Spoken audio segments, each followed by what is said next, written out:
짧지만 엄청난 내용을 담고 있는 성경 구절 말씀이 많이 있습니다. 우리가 지금 생각하고 있는 마가복음을 읽은 말씀 1장 1절도 대단한 말씀입니다. 하나님의 아들 예수 그리스도의 복음의 시작이라고 얘기하면서 이 마가복음의 저자인 마가 요한은 하나님의 아들 예수 그리스도의 복음의 시작이라는 말과 동시에 예수님이 어떤 분인가를 전개하고 있는데요. 황제가 복음이라고 받아들인 그 시절에 아니야. 황제가 복음이 아니라 예수님이 복음이야라는 선언은 엄청난 선이라고 볼 수 있습니다. 우리가 잘 아는 로마서 1장 16절 말씀도 바로 그런 말씀입니다. 복음은 모든 믿는 자에게 구원을 주시는 하나님의 능력이 됨이라고 했는데요. 복음은 예수 그리스도다. 복음은 하나님의 능력이라고 했습니다. 그래서 능력은 헬라어로 디나미스라는 단어를 썼습니다. 오늘 찬양 예배 때 디나미스 찬양단 중창단 주관으로 이제 찬양 예배를 드리겠습니다만은 디나미스란 말이 능력이란 말입니다. 그런데 이 디나미스란 말을 이제 폭탄을 의미하는 다이나마이트란 말이 디나미스에서 파생된 말인 걸 보게 됩니다. 복음은 한 영혼을 구원하는 폭탄과 같은 능력을 가지고 있다는 얘기입니다. 여러분이 이 복음을요, 여러분이 아시고, 여러분이 믿고 있고, 여러분이 영접하고 있음에 감사할 수 있기를 바랍니다. 지난주에는 이 복음 자체이신 예수님의 사역을 하시면서 복음의 의미를 한번 생각해 보았고, 예수님이 복음의 사역을 하면서 갈릴리 촌뜨기였던 베드로와 안드레, 야고보, 요한을 불러서 함께 동역자로 삼았다고 말하면서 오늘 우리들도 예수님의 동역자 의식을 가져야 된다고 말씀드렸습니다. 오늘은 이렇게 4명의 통역자를 부리신 예수님께서 드디어 가버나움에 들어가서 공생의 사역 가운데 주님의 일을 하시는 부분을 좀 생각하려고 하는데요. 오늘 본문 말씀 1장 21절에서 28절을 포함한 이어지는 세 단락의 말씀을 잘 보면 안식일 하루에 있었던 일을 기록하고 있습니다. 여기에 보면 예수님이 안식일 하루 만에 4가지 큰 일을 하게 되는 걸 보는데요. 첫 번째는 회당에서 가르치는 일을 하셨죠. 가르치는 일을 하셨고, 두 번째는 회당에서 귀신을 축출하는 일을 했었고요. 세 번째는 이어지는 말씀에 보면 병자를 치유하는 일을 하셨고, 네 번째는 하나님의 나라 복음을 선포하는 걸 보게 됩니다. 근데 예수님이 3년 동안 공생의 사역을 하셨는데 항상 이 4가지 사역에 집중해서 하셨습니다. 가르치셨고, 귀신을 쫓아내셨고, 병자를 고치셨고, 복음을 선포하신 일을 예수님이 3년 동안 하셨는데 첫 안식일 하루 만에 이 4가지 일을 다 보여주고 있는 걸 봅니다. 오늘은 그 중에 이 가버나움 회당에 들어가셔서 더러운 귀신 들린 사람 고친 이야기를 집중해서 좀 생각해 보려고 합니다. 오늘 본문은 그렇게 안 길어요. 내용도 그렇게 어렵지 않고 복잡하지 않아서 이해하기 굉장히 쉽습니다. 예수님이 가버나움 회당에 들어가셔서 말씀 가르치다가 귀신 들린 사람이 왔어요. 귀신 들린 사람하고 몇 마디를 나눴는데 귀신이 예수님의 능력보다 약하기 때문에 귀신 들린 사람은 깨끗하게 나와서 온전한 사람 되었다. 이게 오늘 본문 내용입니다. 그런데 이 본문 말씀을 보면서 여러분이 꼭 이런 질문을 좀 달아야 돼요. 왜일까? 왜 이 말씀을 마가복음의 저자는 예수님이 사역하면서 공생의 사역의 첫 번째 행한 기적으로 왜 이 사건을 기록하고 있는가? 왜 이 말씀을 여기에 넣는가? 생각할 필요가 있습니다. 우리 공간복음서를 보다가요, 요한복음의 말씀을 잘 읽어보면 요한복음에 보면 예수님이 행하신 첫 번째 기적을 뭐라고 쓰고 있습니까? 갈릴리 가나 혼인잔치에서 물일로 포도주 만든 기적을 처음 얘기하고 있습니다. 요한복음 2장에 나오고요. 4장에 넘어가면 왕의 신하를 고쳐준 얘기가 나오는데 요한복음에 보면 예수님이 첫 번째 기적을 행하신 게 물로 포도주 만든 일을 했는데 왜 마가복음과 누가복음에 보면 예수님이 행하신 첫 번째 기적을 더러운 귀신 들린 사람 고쳐주는 것으로 기록하고 있을까? 이걸 보면서 어느 것이 맞냐 하는 걸 따질 것이 아니라 왜 공간복음서 기자들은 더러운 귀신 들린 사람을 고쳐주는 기적을 먼저 기록했는가? 그 관점에서 하시는 질문을 던지고 이 말씀을 계속해서 봐야 됩니다. 여러분, 귀신에 대한 생각은요, 시대마다 사람마다 다릅니다. 제가 여러분한테 내려가가지고 집사님, 장로님, 한수집사님, 권사님, 귀신을 어떻게 생각합니까? 라고 물으면 이런 반응이 나오죠. 귀신 인정합니다. 어떤 사람 귀신 인정 안 합니다. 라고 얘기하죠. 요즘 시대에 무슨 귀신이 있어요? 라고 얘기하는 사람이 있을 거예요. 사람마다 다 다르다는 거예요. 영국 옥스퍼드와 캠브리지에서 오랫동안 가르쳐졌고요. 이 시대에 크리스천 최고의 지성이라고 일컬어지며 기독교 변증문학서를 출간한 즉 유명한 C.S. 루이스라는 분 알 거예요.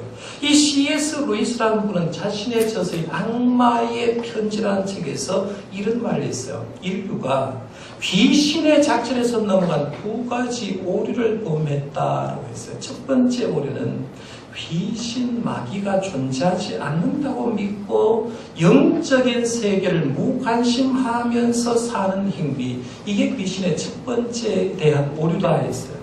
요즘 시대에 귀신이 있습니까? 라고 물어 젊은 학생들이 지금 시대에 뭔 귀신이 있어요? 옛날에 전설의 고향 얘기할 때나 귀신이 있지 요즘 시대에 무슨 귀신이 있어요? 라고 하면서 웃기는 소리 하지 마세요. 귀신이 어디 있어요? 라고 하면서 귀신 없다고 생각하는 사람이 있는데 귀신이 없다고 생각하는 사람에게 귀신은 맘 놓고 일할 수 있다는 거죠. 그러니까 귀신에 대한 오류라는 겁니다. 두 번째 이 C.S. 루이스는 마귀에 대해서 지나치게 두려워하고 사는 행위가 오류다라고 했어요. 요즘 시대에도요, 귀신하면 벌벌 떠는 사람이 있습니다. 집에 들어가 보면 부적도 붙여놓고요, 신주단지 모셔놓고 이사를 해도 이삿날 받아야 하고 결혼식에도 결혼식날 받아야 되고 어디에 가도 자기 혼자 못 가고 귀신에 벌벌 떠는 사람이 있습니다. 이런 사람은 귀신이 조종하기 얼마나 좋습니까? 안 그래도 귀신의 노예가 되었으니까 귀신 시키는 대로 자기 집에도 귀신 때문에 겁나가지고 못 들어간 사람이 있는데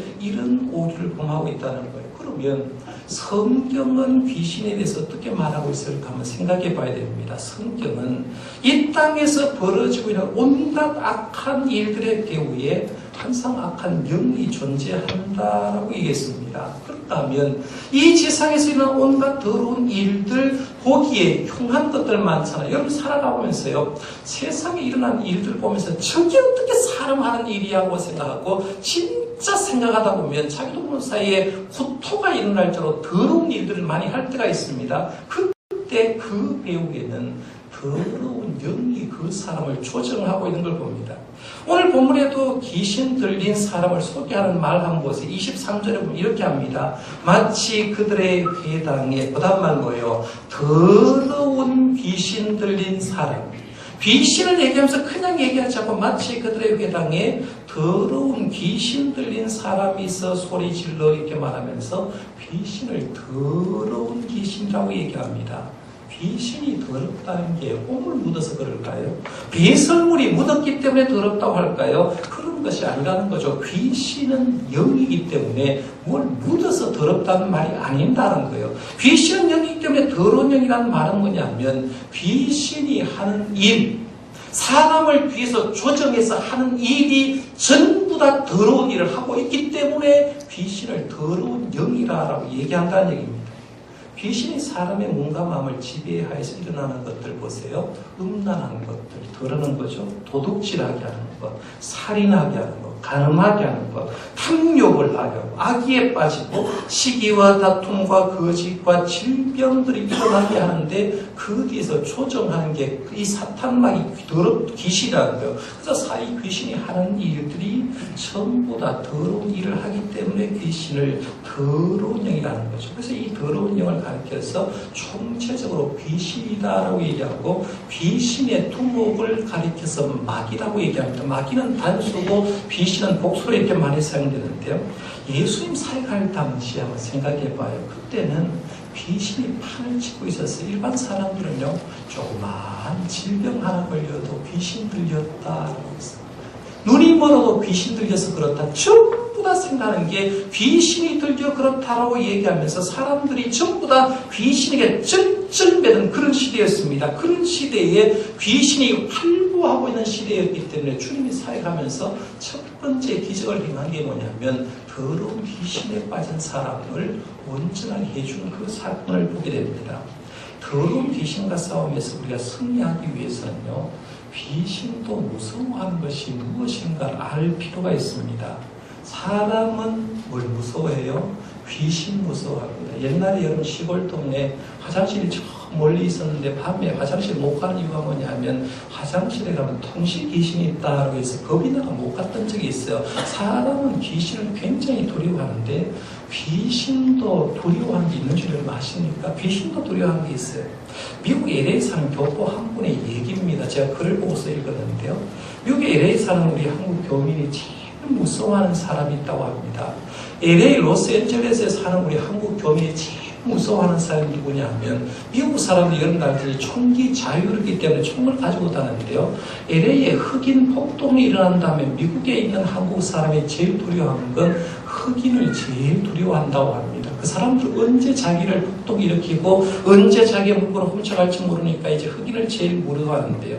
그러면 흑인은 두려워하는 사람이 없느냐라고 이렇게 물어보면 흑인도 무서워하는 사람이 있다는 거예요. 여러분 미국은 다민족으로 구성되어 있는데요. 흑인이 제일 무서워하는 사람이 누구냐 하면 구멕시코 사람인 멕시칸 사람들을 무서워한다는 거예요. 이 구멕시코 사람들은 굉장히 무서운데 흑인들은 멕시칸들을 보면 굉장히 두려워한다는 겁니다. 그러면 이 구멕시코 멕시칸 사람들은 두려워한 사람이 없는가라고 물어보면 구멕시칸 사람들은 두려워하는 대상이요.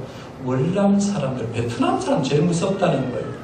미국하고 월남하고 전쟁 벌였을 때 미국이 패전했지 않습니까? 그러니까 월남 사람이라고 하면 치를 떤다는 겁니다. 그래서 이 멕시칸 사람은 월남 사람 제일 무서워한다고 하는데요.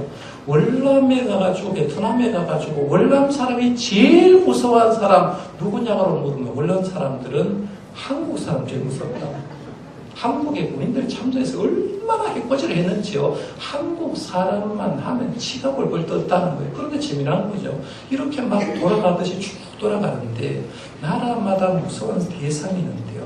귀신들도 무서워하는 대상이 있다는 겁니다. 오늘 본문에 보면 귀신이 가장 무서운 대상을 소개하고 있습니다. 24절 한번 보세요. 24절 한번 같이 읽어보겠습니다. 한번 시작.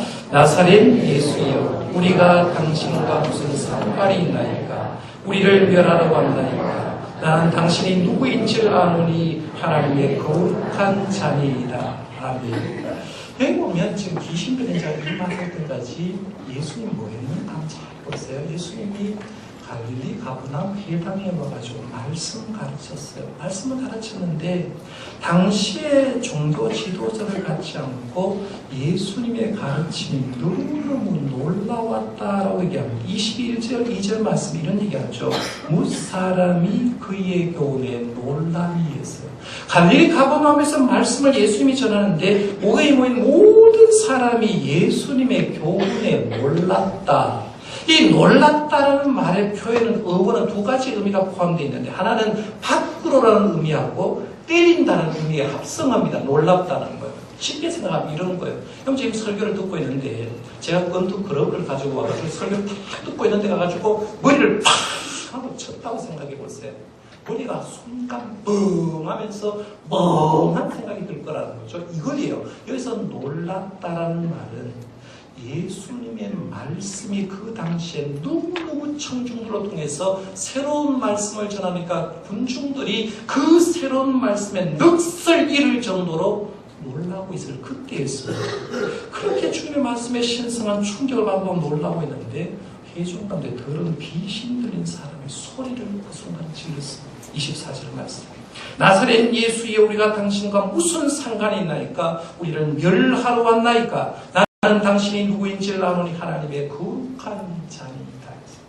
이 말씀에 보면 더러운 귀신이 지금 누구를 무서워하는지를 잘 얘기하고 있습니다. 지금 더러운 귀신이요. 가장 두려워하는 대상은 복음이신 예수님을 제일 두려워하고 있어요.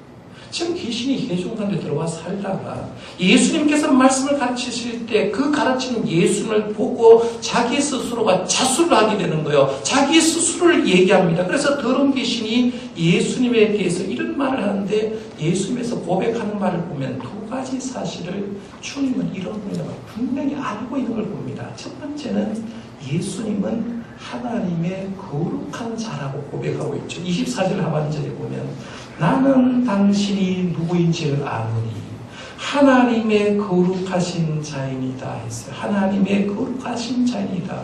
귀신이 지금 귀신같이 알고 있는 게 나는 당신이 누구인지를 아노니 하나님의 거룩한 자니라 했는데요. 여기서 하나님의 거룩한 자라는 말은 구약 성경에 쓰일 때는 거의 예외 없이 메시아를 가리키는 말입니다. 지금 귀신이 얘기하는 하나님의 거룩한 자니이다는 이 말은 구약성에서 항상 메시아를 가리키는 언어이기 때문에 예수님을 이렇게 고백하는 거죠. 주님은 인류를 구원할 메시아입니다 라고 고백하는 거죠. 예수님 메시아라는 고백하니까 나중에 되면 잠잠해라 말하지 말아라 이런 얘기하는데요. 하여간 첫 번째로 귀신은 예수님이 메시아라는 사실을 알았습니다. 두 번째 들어온 귀신은 스스로가 나는 귀신 스스로 얘기죠. 예수님에 대해서 멸망할 거다. 예수님으로 인해서 나는 멸망할 수밖에 없다는 거죠. 24절 상반절에 보세요. 나사렛 예수여 우리가 당신과 무슨 상관이 있나이까 우리를 멸하러 왔나이까. 더러운 귀신은 지금 자기가 알고 있는 게 뭐냐면 예수님은 메시아다. 예수는 메시아이기 때문에 나는 예수님에서 멸망당하고 예수님에서 심판당하고 예수님은 심판의 주님이시다라는 걸 고백을 해버리는 거죠. 더러운 귀신이 예수님을 인류의 구세주로 심판할 주님으로 보는 건요. 지금 시대도 이런 일들이 많이 나와요. 귀신 축출 역사에 있을 때마다 성경 내용 가운데 항상 이런 고백을 귀신들이 했고요. 지금 우리가 살고 있는 시대도 귀신의 축출 역사가 일어날 때 이런 현상이 많이 벌어집니다. 제가 언젠가 설교를 할 때 제가 목회를 하면서 경험한 귀신 얘기를 한번 해드린 적이 있어요. 그래서 정신분열증과 귀신 들림의 차이는 이런 것이 나타납니다라고 설교했던 적이 있을 겁니다. 근데 오늘은 제 얘기를 하지 않고 안산제일교회를 섬기시는 고은 목사님 여러분 아실 겁니다. 이 고은 목사님과 사모님 김연한 사모님이 목회 칼럼, 사모 칼럼이라는 책을 두 부부가 같이 책을 내는데요. 그 책 내용 가운데 이제 사모님이 쓴 글 속에서 한 부분을 소개하려고 합니다. 이 고은 목사님이 이제 신학교를 졸업하고 처음으로 이제 담임 목사로서 부임한 게 아니라 안산제일교회에 전도사로 부임을 했다는 거죠. 신학대학을 졸업하고 담임 전도사로 부임을 했는데 전도사로 처음 부임할 때 경험이 없으니까 힘들 것 아닙니까? 그런데 전도사로 부임한 첫 해 여름에 크게 집사님 한 분이 김 집사님이라는 분이 계셨는데요. 여자 집사님 김 집사님이 이제 오남매를 성실하게 잘 키우고 행복하게 가정을 꾸리는데 여름이 돼서 아마 기도원에 가서 기도를 했던 것 같아요. 기도원에 올라가서 기도를 하다가 안타깝게도 귀신이 들려내고 그럼 기도원에 가는데 함께 가는 건 괜찮은데 가끔씩 혼자 올라가지고 밤중에 기도원 뒤에 가가지고 기도해가지고 나무 뿌리 뽑는다고 소나무 막 뽑을 때요. 자칫 잘못하면 귀신 들려오는 사람 많아요. 정신병원에 가면요. 예수님이라고 얘기하는 사람 얼마나 많은지 모릅니다. 귀신 들려 내려오는 거거든요. 근데 이 집사님도 기도원에 갔다가 기도의 은혜를 받고 온 게 아니라 귀신이 들려 내려왔어요. 문제는 성도 가정에 문제가 생기면 육신적인 대충 문제 같으면 세상이 해결해 주는데 영적인 문제가 생기면 바로 즉시 이 담임 전도사님, 고은 전사님한테 보고가 들어오는 거예요. 문제는 이 고은 전사님이 사모님하고 이 가정에 들어가가지고 이제 예배를 하는데 예배를 하고 기도를 해준 귀신이 떠나가야 되는데 귀신이 떠나가기는커녕 예배를 너무 좋아하더라는 거예요. 그래서 가만히 생각하는 거죠. 이 고은 전도사님이 아직도 경험도 없고 그런 케이스가 없으니까요. 귀신을 쫓아내본 경험이 있으면 한번 해보겠는데 귀신을 쫓아낸 경험도 없고 아직도 큰 능력도 없어서 귀신이 나가지 않더라는 거예요. 그때 사모님은 지혜를 발동해가지고 이 집사님 여기 둬서는 안 된다고 생각하고 전사님이 얘기해서 산택에 가서 일주일 동안 있고 우리가 이 여자를 위해서 김 집사님에서 기도해 주자라고 얘기가 되는 거예요. 그래서 이 전도사님이 그 집 남편에게 얘기합니다. 한 주간만 기도할 수 있도록 해주고 한 주간 동안만 사택에 보내서 기도해 줄 수 있도록 하면 우리가 하나님께 기도해서 귀신을 쫓아내고 하나님께 맡기고 한번 기도해 보십시다라고 해서 허락받고 한 주간 그 김 집사님을 고은 전도사님 사택에 이제 모시고 간 거예요. 처음에 모시고 올 때는 전도사님과 사모님이 이런 마음이 있어요. 나는 능력 없어도 하나님은 능력 많으시니 우리가 기도하면 고쳐줄 거다라고 생각하고 그렇게 기도를 시작했어요. 아침 한 번, 오후 한 번, 저녁에 한 번. 아침, 오후, 저녁에 하루에 3번씩 그 김 집사님을 위해서 계획서를 짜고 기도를 시작하는데 하루에 5시간 정도 집사님을 위해서 에너지를 포함해서 예배를 드리고 기도해주고 그렇게 해서 그렇게 했다는 거예요. 그런데 하루 지나고 이틀 지나도 김 집사님 변하지 않더라는 거죠. 같이 있으니까 밥을 먹어야 되는데요. 식사 시간만 되면 음식물에 독약 들었다고 음식물 먹다가 독약 들어 뱉어내버려요. 그러니까 같이 음식도 못 먹었어요. 전도사님과 사모님 그때 신방하고 집을 비운 사이에 앨범을 꺼내가지고 가족 사진들을 쭉 꺼내가지고 쭉쭉 다 찍고 있더라는 거예요. 그러니까 이 사모님이 기가 막혀서 일주일 정도 기도하면 하나님 낫게 해주겠다, 귀신을 쫓아내주겠다라고 생각하고 일주일 걸고 했는데 일주일 지나도 귀신 쫓겨날 기미가 전혀 안 보이더라는 거죠. 그런데 문제는 한 주일 쭉 지나니까요. 귀신 들린 그 김집사님이 문제가 아니라 전도사님과 사모님의 마음이 병이 드는데 사모님이 이런 생각하더라는 거예요. 성경 말씀에 보면 예수님 말씀 한마디로 귀신 쫓아내는데 위대한 목사님들 보면 말씀 한마디로 귀신 쫓아내는데 왜 우리 신랑 보훈 전도사님은 이런 능력도 없냐라고 생각하면서 자기도 모르는 사이 마음이 자기를 옥매기 시작했다는 거예요. 그래서 자기가 무능력하고 우리들은 무능력하다 이런 생각이 드는데 다행히 그때 성경 2구절이 기억나더라는 거죠. 야고보서 5장 11절에 보면 이런 거예요. 인내하는 자가 우리를 복되다 한다라는 말이 있어요. 인내하는 사람이 복이 있다 이 말이 기억나고 마가복음 11장 24절에 무엇이든지 기도하고 구하는 것은 받은 줄로 믿어라 이 말이 생각나더라는 거예요. 인내하는 사람 복이 있다. 그리고 믿고 기도하는 것은 이미 받은 줄로 믿어라라는 이 말씀을 부여잡고 그때 다시 한번 힘을 얻고 약속된 한 주간 지나도 낫지 않았는데 다시 한 주를 연장해서 한 주간만 더 작정하고 기도하십시다 허락받고 기도했다는 겁니다. 그렇게 2주간을 기도했는데 2주간 마지막 2번째 주일 오후에 그 집사님이 귀신이 돌아가는데 그 사모님 표현을 이렇게 했어요. 귀신이 안개처럼 사라져요. 귀신의 역사가 안개처럼 사라지더라. 이거는 여기 귀신의 역사를 본들은 알겠는데요. 귀신이 들었던 사람이 귀신을 쫙 쫓아나오면 사람이 확 바뀌는 얼굴색부터 완전히 회복되는 것이 보이는데 마치 안개가 촉하게 끼었다가 안개가 사라진 채로 싹 사라져버리더라고요. 김 집사님이 귀신이 나가니까 자기가 회복되고 가정이 회복되는데 그걸 누가 보고 있느냐 하면 안산지역의 교인들이 보는 거죠. 우리 전도사님 사택에 귀신 들린 김 집사님 왔는데 2주 만에 귀신이 쫓겨났다라는 걸 알고 그때부터 시작해서 교회가 부흥하기 시작하는데 놀라울 정도로 부흥이 일어나더라는 거죠. 오늘 본문의 말씀 한번 가보세요.